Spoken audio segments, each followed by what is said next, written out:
What I like to do with those is I mix them into the bottom couple inches of soil. Hi, welcome to Lilies and Tomatoes, your go-to place for simple and practical tips and tricks on how to start a garden all the way through how to use what you grow. This is from my live class that I teach on Tuesdays, Thursdays, and Saturdays on Facebook. If you'd like to attend a live class or ask me a question, check out the link in the description. Hello. Welcome back to my basement workshop. Today we're going to be talking about the 5 ways to protect your plants from heat. Is that a question already? I replanted seed last night and I tossed in the heat and boost.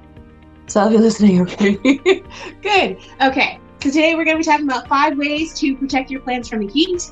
If we have not met yet, my name is Quincey Adams and I want to help you grow some of your own food in a small space on a budget. Let's get started. Okay, so the number 1 way to protect your plants in the heat, and this works for containers or for in-ground or for raised bed, is mulch. So you want to cover the ground around your plants. If you are direct sowing seedlings, you want to pull the mulch back a little bit, but you want the ground to be covered to protect it from the heat and keep the moisture in. In containers, you want to use something like straw, or what I'm using this year is a cocoa mulch. It's just like the coconut coir that I got for moisture retention. So I'm getting moisture retention in the containers and on top. If you're doing in-ground or raised beds, you could use something like a landscape fabric over the top. And as long as you cut holes around your plants, that'll keep some moisture in and also keep you from having to weed as much. So that will help keep water in. You can also use sunshade. So I have a sunshade right here. So this one is a 40% sunshade. So it blocks out 40% of the sun. As you can see, you can still see light through it. It doesn't block out all light, but when it's really hot, then it's gonna keep your plants from getting crispy. And so I use these strategically in my yard. You don't have to buy something that's specifically made as a sunshade. You can use sheets, you can use fabric. Tulle is a very useful multi-purpose fabric for the garden if you've got some laying around or you're willing to take a trip out to like Michael's or Joann Fabric. It works for protecting your plants from insects. It also works as a sunshade. It's just gonna block out some of the shade or block out some of the shade. It's gonna block out some of the sun, so your plants are not getting beat up with the full force of the sun. A lot of people have been having heat waves lately. We've had a lot of days that are 90 plus where I live in the DC area. So I've definitely had my sunshades up. So basically for my garden, whenever it's 90 degrees or above, I put up the sunshades. It keeps my plants from frying up. So that's sunshades. Another way you can protect your plants from the heat is deep watering. So if you're growing in ground, then what you want to do is if you've got drip irrigation, that's perfect, because then you can just turn it on, leave it on for a couple hours and make sure the water is soaking very deep into the soil. If you're using raised beds, you can use a hose or drip irrigation. If you've got drip irrigation in your containers, you're a rock star. If you don't, what I do for my containers, I have a container right here I'm about to split in a pot. So what I do is I water it using the shower angle on my nozzle, and I make sure that the water comes out the bottom. So I'm making sure that, and I do it slowly, I water it and I just leave the water going on there till I can visibly see it come out the bottom, which is not the most earth-friendly way to do it, but it's gonna keep my plants alive. And then when it's really hot like that, sometimes I have to water twice a day. But again, I just make sure the water is getting all the way down into the deep levels of the container, not just the top, and that the water is actually coming out the bottom visibly.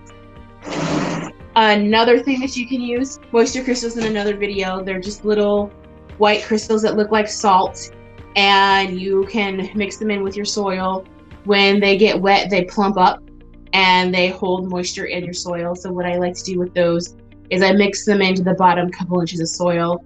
And so that way that when I'm deep watering, they plump up, and then there's extra moisture in the bottom of my pots down here.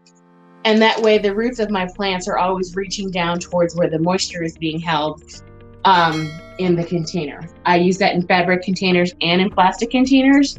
I would not use that in the ground though. And I wouldn't also use them. I'm about to set up my garden tower. I'm not sure I'm gonna put those in the garden tower either, because I am planning on putting worms in there eventually. So we'll have to think about that. Depends on what the weather's acting like.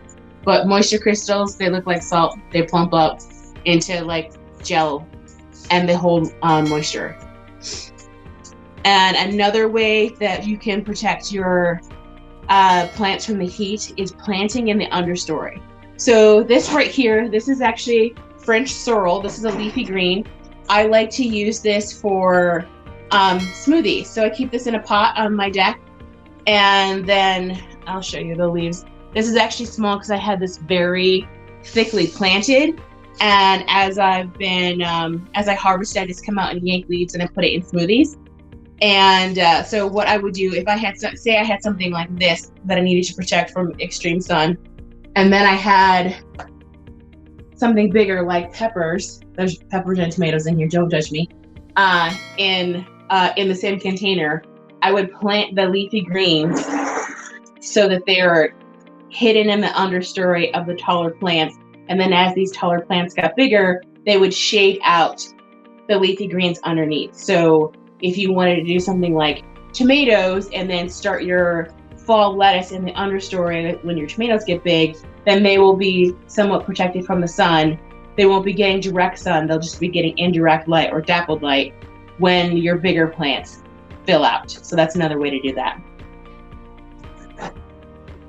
Are there any other questions? How far above my plant should I position the sunshade? You want to make sure your sunshade is high enough that your plant is gonna have enough room to grow.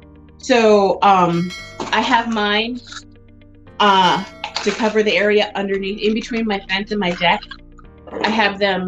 I use these like hooks and eyes, and I connect them to the deck, to the post hanging on the deck and the fence. So it's high enough where my plants are gonna have room to grow up, and they're not gonna be held down by the sunshades.